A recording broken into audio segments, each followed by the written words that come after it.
الرجیم بسم اللہ الرحمن الرحیم السلام علیکم. میں ہوں ڈاکٹر منیر انور. ناظرین اور سامعین، آج آپ کی خدمت میں میں ایک چھوٹی سی ویڈیو پیش کر رہا ہوں جس میں ماضی کے جھروکوں سے کچھ یادیں جو ہیں وہ وابستہ ہیں اور دنیا کے جو حالات چل رہے ہیں اس کے متعلق میں آپ کی خدمت میں پیش کروں گا. ناظرین، ابھی بہت ہی تھوڑے سال گزرے ہیں کہ چین بہت زیادہ ترقی یافتہ نہیں تھا. میں چھٹی یا ساتویں کلاس میں پڑھتا تھا اور اس وقت جاپان کی چیزیں جو ہیں وہ پاکستان میں بہت زیادہ امپورٹ کی جاتی تھیں اور ہر قسم کا ریڈیو، حتیٰ کہ یہ سلائی والی مشین کی سوئی، یہ بھی جاپان سے آتی تھی. اس وقت جیومیٹری بکس، چھٹی کلاس میں جیومیٹری شروع ہوتی تھی، تو جب ہم جیومیٹری بکس خریدنے کے لیے جاتے تھے تو ایک چائنا کا جیومیٹری بکس ہوتا تھا اور ایک جاپان کا جیومیٹری بکس ہوتا تھا. اب قیمت تو مجھے بھول گئی ہے. آپ مثال لیں کہ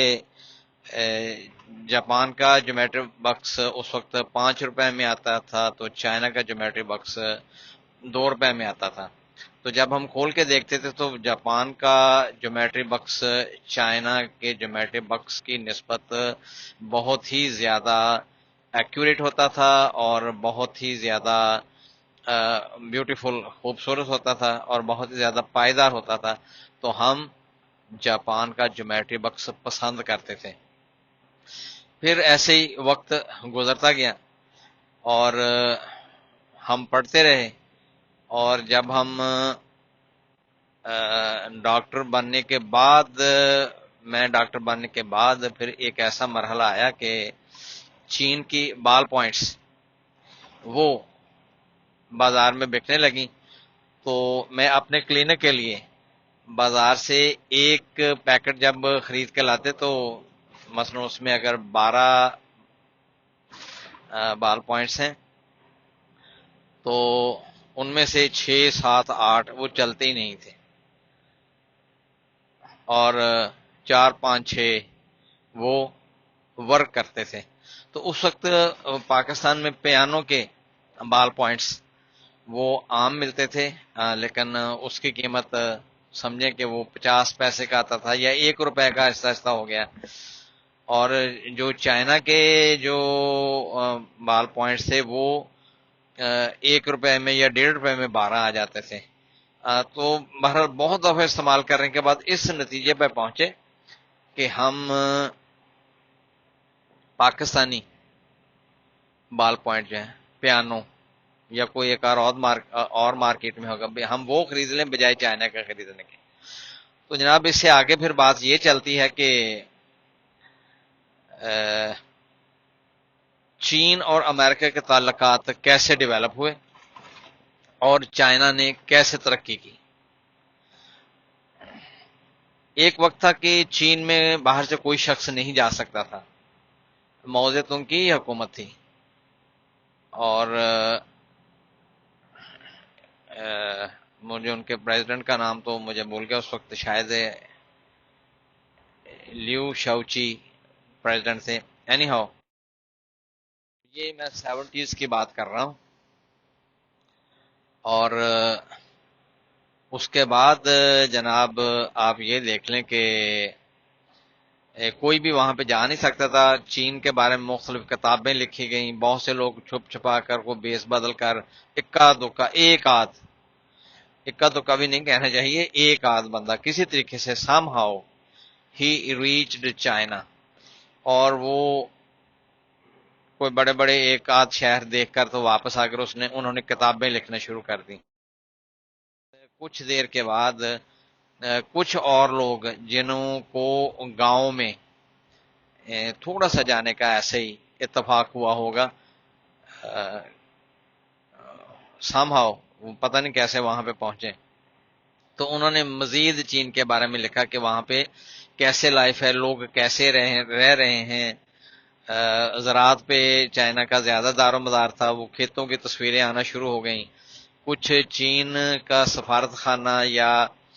چین کی حکومت کی طرف سے عام دنیا کے لیے کچھ میگزینز وغیرہ شائع کیے گئے، جس میں اس بات کا بتایا گیا کہ ہماری قوم میں بہت یونٹی ہے، اگر ہم زندہ ہیں، اگر ہم بھوکے ہیں تو سب بھی بھوکے ہیں، اگر ہم اچھا کھا رہے ہیں تو سب اچھا کھا رہے ہیں، یعنی ہم مل جل کر سب کام کرتے ہیں، ایک جیسا لباس پہنتے ہیں، ایک ٹراؤزر اور ایک کوٹ، کوٹ بھی اس کو نہیں کہنا چاہیے، یعنی گرم جو ہے وہ کوٹ نما، آپ اسے سمجھ لیں کہ شیروانی ٹائپ، یہ شیروانی تو لمبی ہوتی ہے، تو یہ کوٹ اگر شیروانی کو کٹ کر دیا جائے تو بہرحال وہ کوٹ، اور سر پر یہ بالوں والی ٹوپی، گرم ٹوپی۔ تو یہ تصویریں چائنا کے عوام کی آتی تھیں۔ اب پاکستان کے تعاون سے ایک خفیہ دورہ کیا گیا امریکہ کے وزیر خارجہ مسٹر ہینری کسنجر کی طرف سے، تو پی آئی اے میں وہ بیس بدل کر ہی گئے۔ اس دورے کو اتنا خفیہ رکھا گیا کہ دنیا کی کسی بھی طاقت یعنی رشیا کو بھی پتہ نہیں چلا اور یورپ کو بھی پتہ نہیں چلا۔ تو ہینری کسنجر صاحب چین میں جا کر خفیہ مذاکرات ان سے کر کے آئے، جس کے بعد امریکہ نے چائنا کو تسلیم کر لیا۔ چین تائیوان کی جگہ پہ سلامتی کونسل کا رکن بن گیا، ویٹو پاور اس کو دے دی گئی، اور امریکہ نے چین میں اپنی انڈسٹری لگانی شروع کر دی اور اپنی سپرویژن میں وہاں سے پروڈکشن شروع کر کے یورپ اور امریکہ میں واپس لانی شروع کر دی اور بالکل اپنے کنٹرول میں رکھا۔ 90s میں ایک دور ایسا ہے، میں اچھی طرح جانتا ہوں، جب چین کے لوگ جین نہیں بنا سکتے تھے اور پاکستان ایکسپورٹ کرتا تھا جینز کو، اور جین پہننا چین میں ایک فخر سمجھا جاتا تھا۔ اس کے بعد آہستہ آہستہ امریکہ سے برانڈڈ شرٹس اور جینز ایکسپورٹ ہونا شروع ہو گئیں، اور چینی لوگ امریکن برانڈڈ شرٹس پہن کر اپنے آپ کو کوئی خلائی مخلوق سمجھنے لگے۔ لیکن ترقی کا دور جاری رہا۔ امریکہ جو بالکل خفیہ طور پر اور اپنے کنٹرول میں رکھ کر جو انڈسٹری چین میں لگا رہا تھا اور اس سے پروڈکشن حاصل کر رہا تھا، اسی انڈسٹری سے چینیوں نے سیکھنا شروع کر دیا اور امریکہ کی فیکٹریوں کے باہر جا کر امریکہ کی فیکٹریوں کی اندرونی معلومات جمع کرنی شروع کر دیں اور انہوں نے اپنے پروڈکٹس بنانے شروع کر دیے۔ وہی جین جو کبھی پاکستان چین کو ایکسپورٹ کرتا تھا، وہی جین جو امریکہ، وہی برانڈڈ شرٹس جو امریکہ چین کو ایکسپورٹ کرتا تھا، وہی الیکٹرانکس جو امریکہ چین سے بنوا کر یورپ اور امریکہ لے کر آتا تھا، ان سب کے متعلق معلومات وہاں پہ جمع ہونی شروع ہو گئی اور وہاں پہ گھر گھر میں فیکٹریاں لگ گئیں۔ وہ اس طریقے سے کہ ایک پروڈکٹ جس میں 1000 پارٹس ہیں، اس کے 1000 چیزوں سے مل کر وہ پروڈکٹ بنتا ہے، تو اس کے جو 1000 پارٹس میں سے ہر ایک پارٹ میسو، بہت زیادہ وسیع پیمانے پر گھروں میں بننے شروع ہو گئے۔ مطلب ایک گھر میں یہ نہیں ہے کہ فرض کیا موبائل ٹیلی فون ہو تو سارا موبائل ٹیلی فون ایک ہی جگہ پہ بنتا ہے، نہیں، اس کا ایک پارٹ 10,000 گھروں میں بن رہا ہے، دوسرا پارٹ اور 10,000 گھروں میں بن رہا ہے، تیسرا پارٹ اور 10,000 گھروں میں بن رہا ہے۔ اس طریقے سے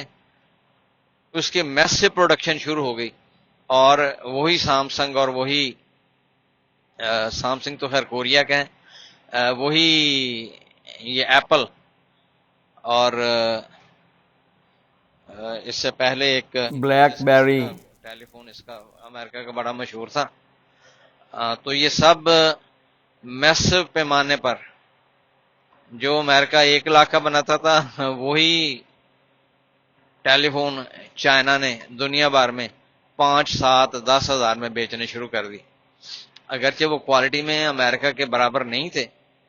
لیکن غریب لوگوں میں وہ بہت ہی زیادہ مقبول ہونا شروع ہو گئے، اور ساری دنیا میں آہستہ آہستہ چین ان پروڈکٹس کی تجارت میں امریکہ کا مقابلہ کرنے لگا۔ اب فرنیچر، کپڑے، کراکری، کاٹن، کچن پروڈکٹس، حتیٰ کہ جو ہم گھر بناتے ہیں، گھروں کی مینوفیکچرنگ کے پارٹس پری فیبریکیٹڈ، پہلے سے بنائے ہوئے، وہ جناب چائنا آہستہ آہستہ ایکسپورٹ کرنے لگا، اور ایسا ایکسپورٹ کرنے لگا کہ امریکہ سے لے کر افریقہ، ایشیا، آسٹریلیا اور دنیا کے ہر بر اعظم میں وہ ایکسپورٹ کرنے لگا۔ اب ہم کینیڈا میں رہتے ہیں، لیکن یہاں پہ کوئی بھی چیز کینیڈا کی بنی ہوئی نہیں ہے، بلکہ یہ بنی ہوئی ہے made in China, made in China, made in China. تو اس طریقے سے چائنا اپنی ترقی کرتا رہا، اور پھر وہ ویپنس میں بھی امریکہ کے کئی جگہوں پر وہ ابھی امریکہ سے پیچھے ہے، کئی پوائنٹس پر وہ امریکہ سے آگے ہے۔ اس طریقے سے ایک قوم جو بالکل زیرو پہ تھی، جو بالکل ترقی کی راہوں پر آرام سے بیٹھی تھی، وہ ترقی کی راہوں پر اٹھ کے کھڑی ہو گئی، پھر چلنے لگی اور پھر بھاگنے لگی، اور اب میرا خیال ہے کہ دنیا کی سپر پاور اب چائنا ہی ہے۔ تو اس تمام کہانی کو بتانے کا مقصد صرف یہی تھا کہ ہم لوگ خوش قسمت ہیں جنہوں نے یہ زمانہ دیکھ لیا کہ کیسے ایک قوم زیرو سے ترقی کر کے دنیا کی سپر پاور بن گئی۔ اگرچہ وہ قوم میری قوم نہیں ہے، ہمارا ملک پاکستان نہیں ہے، لیکن مجھے اس بات کی خوشی ہے کہ میں نے ایک دور دیکھا ہے جس میں میں نے ایک قوم کو ترقی کرتے ہوئے دیکھا ہے۔ دس is good look for me, اگرچہ وہ میرا ملک نہیں ہے، لیکن یہ دور ہسٹری کا ایک حصہ بن گیا ہے، میں ہسٹری کا ایک حصہ بن گیا ہوں۔ یہ بالکل ایسے ہی ہے جیسے ہم کہیں کہ پرانے زمانوں میں یونان کی سلطنت ہوا کرتی تھی، وہ ساری دنیا پہ حکومت کرتی تھی۔ پھر روم کی سلطنت ہوا کرتی تھی، وہ ساری دنیا پہ حکومت کیا کرتی تھی۔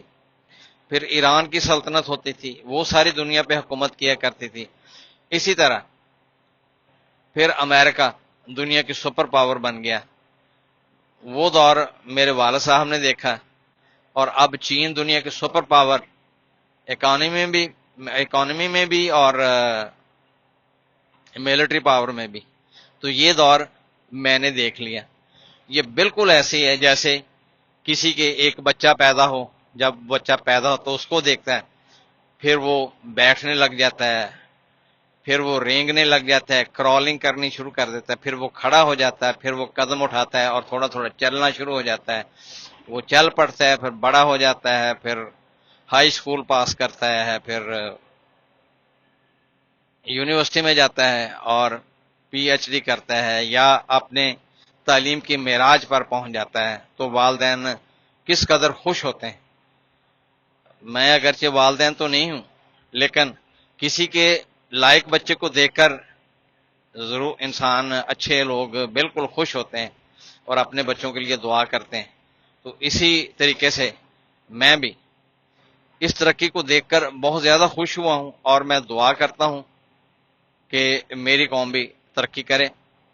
تو یہ ایک کالم نما سپیچ جو ہے، تقریر، وہ میں نے آپ کو کر دی۔ میرے پاس ذرا وقت کی کمی تھی اور میرے پاس اتنا ٹائم نہیں تھا کہ میں لکھ کر ایک کالم لکھوں، کیونکہ میں ذرا مصروف ہوں، اور اس مصروفیت میں مجھے تھوڑا سا ٹائم ملا، اور اس ٹائم میں نے یہی مناسب سمجھا کہ میں اس معاف کیجیے اس فرصت میں نے یہی مناسب سمجھا کہ میں بول کے آپ تک اپنے خیالات پہنچا دوں، کیونکہ لکھنے کے لیے میرے پاس زیادہ وقت نہیں تھا، کیونکہ بولنے کی نسبت لکھنا میرے لیے تھوڑا سا زیادہ ٹائم ٹیکنگ تھا۔ مجھے اپنی دعاؤں میں یاد رکھیے گا، اور اللہ تعالیٰ سے آپ دعا کریں کہ دنیا میں امن قائم ہو اور قائم رہے، اور ہمارا ملک بھی ترقی کرے۔ اللہ حافظ۔